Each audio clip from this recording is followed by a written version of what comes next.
today on this momentous occasion here, my beautiful Point Loma, I'm so sorry. You know, guys, I'm gonna break it down and be honest with you. I'm incredibly nervous. I have zero public speaking experience, and so you'll have to bear with me as I stumble through this speech that I tried to put onto paper. But we'll get to it. You guys have places to be.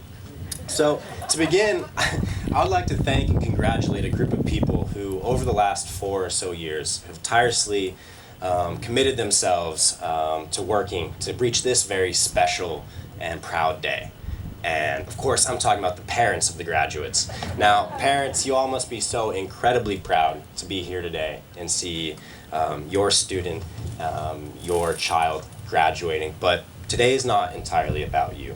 Today is about these remarkable young adults that sit before you. And graduates, I will now address you and not your parents.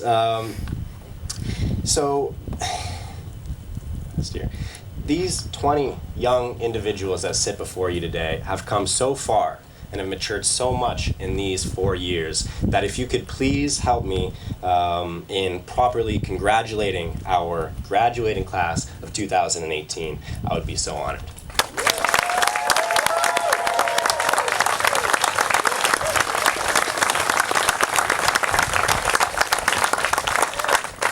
Graduates, you guys made it. This is it, right? This is it, okay? No more credits to schedule unless you go to college. No more assignments to complete, and hopefully no more accidental naps on your keyboard. I know how those can sneak up on you. But this is it. You guys did it.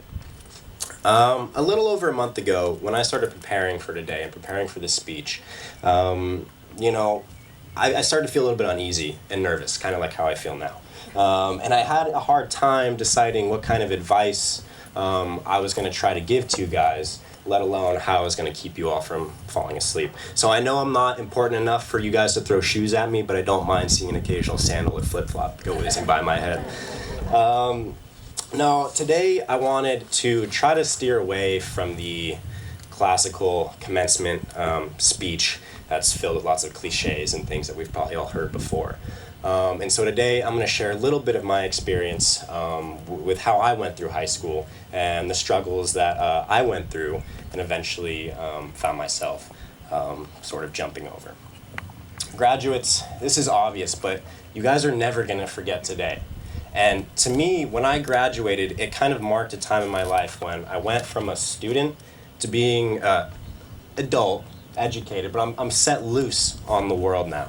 And these next years that are staring you in the eye, they're some of your most exciting, challenging, and defining years to come. And so you should be absolutely thrilled to move forward into this new chapter.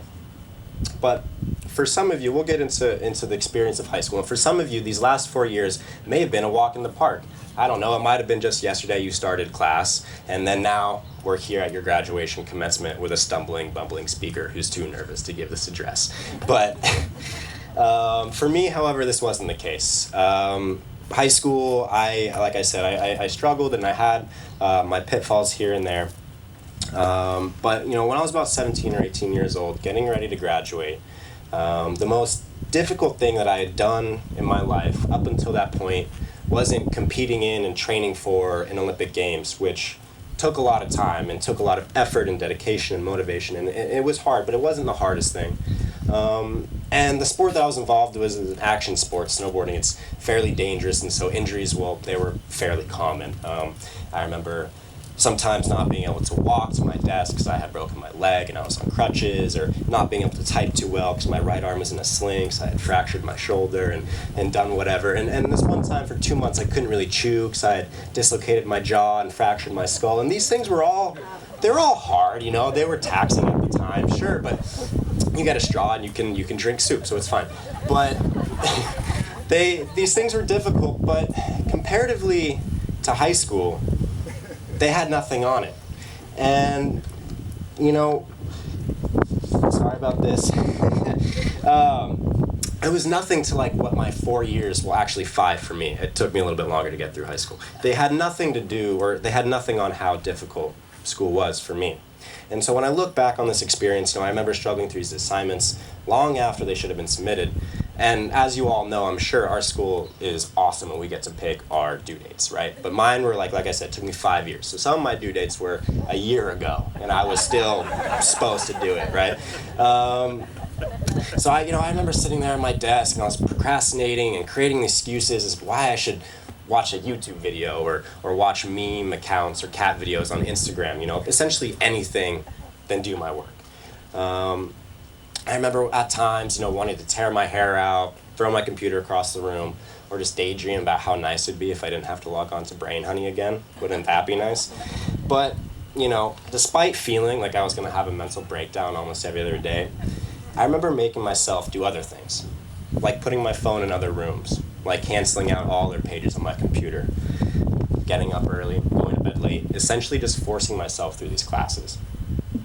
I knew I had to do it, and I knew that I couldn't be in high school forever. If I kept procrastinating, if I kept dragging this process out, it was always going to be there deciding how I spent my time, potentially slowing me down from accomplishing other things in my life. Nobody was going to do this for me. I had to take the action myself to finish the task of high school. All 20 of you today have gone through that same very thing, and you made yourself get here. Not only have those last 4 years at CMA equipped you with a world-class high school education, the last 4 years have equipped you with a valuable set of skills that you will hopefully continue to use for the rest of your life. No one was going to hold your hand through this process. CMA has taught you how to be motivated and self-driven, how to be responsible and accountable for your work, and how you manage your time. You've acquired these certain set of skills that many people may not learn until they're well into adulthood, if at all. So, as online, and specifically CMA students, maybe we are the non-traditional. And perhaps we are a bit different. Maybe we are the outliers. But I think that's exactly what we want to be. Now, truth be told, I'm in the same educational position that all of you graduates are in here today. In fact, this is the closest that I ever gotten to a high school graduation. The last couple of years, I've taken off of school. Reason being, multiple reasons. Number one, I wanted to take a break and give myself some time to kind of think things over. But more importantly, I wanted to know more about the path that I was going to go down, find out more about myself, my world, and maybe what my place could be within it one day. Now, keep in mind, when I graduated school, most of my friends and other people that I knew, they were doing the traditional route of going into school or pursuing some sort of form of employment. And I was choosing to pursue a sport in which you slide down a snow-covered hill on a piece of wood. So not exactly traditional, not exactly normal, but because I had been a student of CMA, I had taught that being non-traditional and being a little different was not something that wasn't a bad thing. Quickly, I found out that this was the right decision for me, and that I was on the right path. I wasn't ready to commit to 4 years of education without knowing at all what I wanted to study, and so I pursued snowboarding. Eventually, I competed in my second Olympic Games.